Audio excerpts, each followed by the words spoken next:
Balade dominicale en forêt, en famille, profiter des jolis paysages.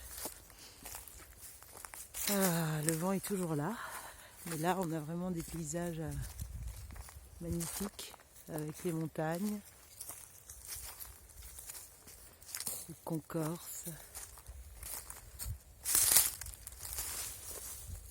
là-bas on peut même apercevoir au loin le Luberon.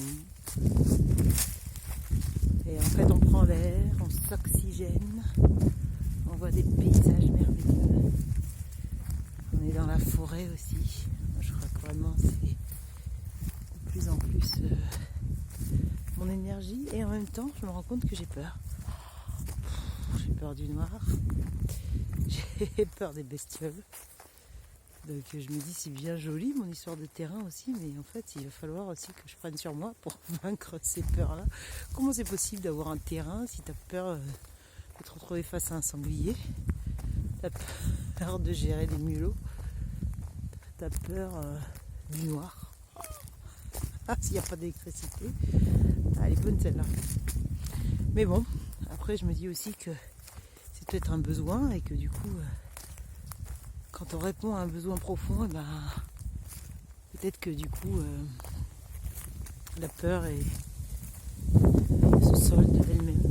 Puis après il y a toujours cette histoire aussi pour moi de l'invalidité de la peur. C'est-à-dire que la peur aussi dans beaucoup de cas c'est un fantasme.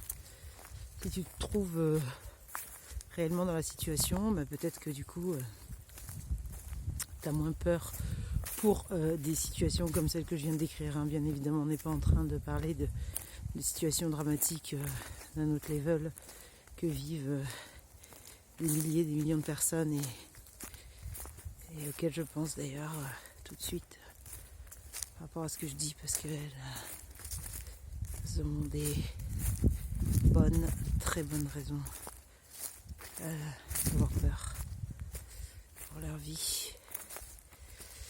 Et là, malheureusement, c'est un autre sujet.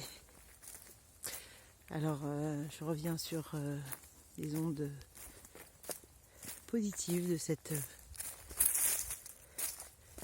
balade en forêt, de cette exploration parmi les arbres, parmi les feuilles, dans le vent, dans la terre, quelques rochers.